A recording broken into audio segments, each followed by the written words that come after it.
বন্ধুরা, পুতুলের ঘর চ্যানেলতে সবাইকে স্বাগত জানাই। সবাই নিশ্চয়ই ভালো আছেন, আমিও ভালো আছি। দেখুন, একটা সুন্দর রেসিপি নিয়ে চলে আসলাম, মুরগির মাংসর রেসিপি। দেখুন, মাংস নিয়েছি, একটা টমেটো কেটে নিয়েছি, আলু ভাজা করে পাশে নিয়েছি, রসুন বাটা নিয়েছি, আদা বাটা নিয়েছি, লঙ্কার গুঁড়ো নিয়েছি, লবণ নিয়েছি, হলুদ নিয়েছি, পেঁয়াজ কুচি নিয়েছি। এটাকে আমি এবার আলুগুলো তুলে নেবো, নিয়ে এটাকে আমি মাখাবো, একটু সরষের তেলে দেবো। আপনারা দেখবেন, ভিডিওটা খুব ভালো হবে। আর এইভাবে মাংস রান্না করলে খুব সুন্দর টেস্ট হয়।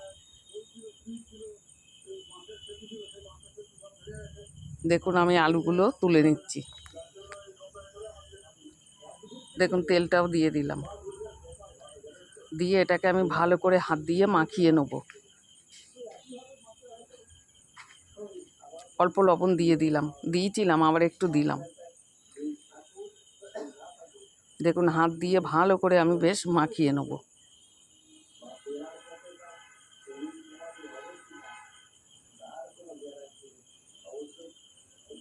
দেখুন, আমি গ্যাসটা ধরিয়ে দেবো।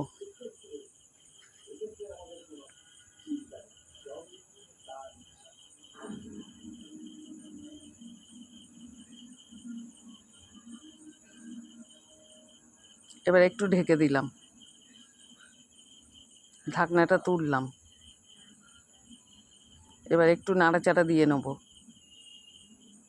এইভাবে মাংস রান্না করলে খুব সুন্দর টেস্ট হয়, খেতেও ভালো হয়, সুন্দর গলে যায়, খুব ভালো লাগে।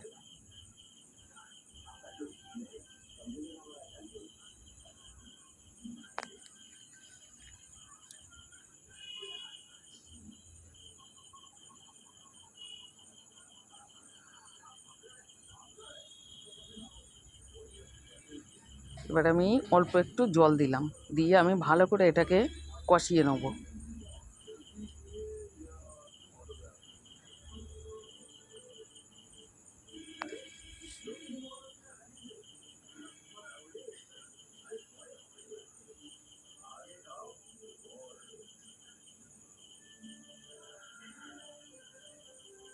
এবার একটু ঢেকে দিলাম, আবার ঢাকনাটা তুললাম। দেখুন, কত সুন্দর কষানো হয়ে আসছে। ঢেকে দিয়েছিলাম না, ভাপে ভাপে বেশ সুন্দর গলে আসছে।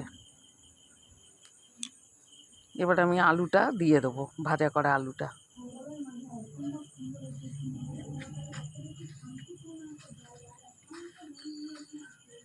আবার একটু নাড়াচাড়া দিয়ে ভালো করে মিশিয়ে নিই।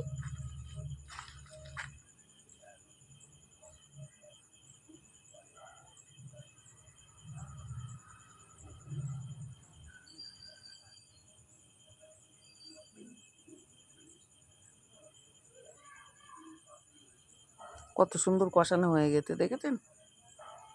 কড়ার গা দিয়ে তেলটা একদম ঝরে আসছে, গড়িয়ে।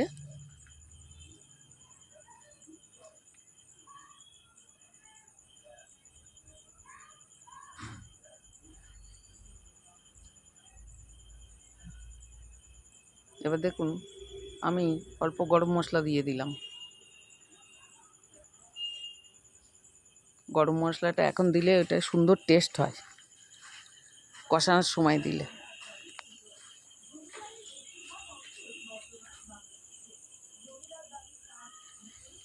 একটু ভালো করে নাড়ি চাড়িয়ে মিশিয়ে দিলাম।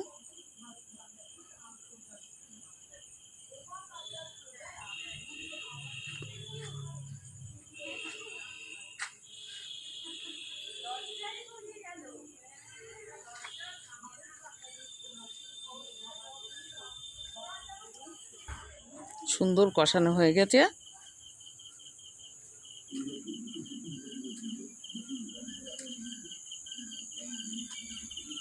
জলটা দিয়ে দিলাম।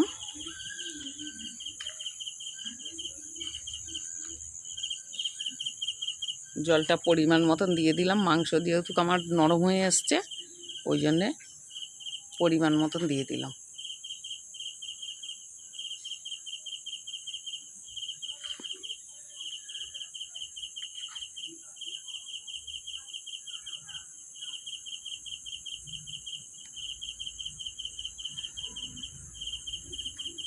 ভালো করে মিশিয়ে দিলাম।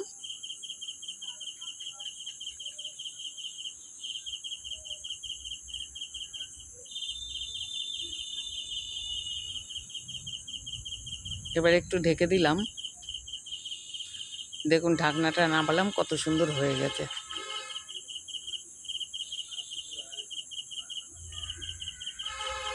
আলুগুলো আমার সিদ্ধ হয়ে গেছে।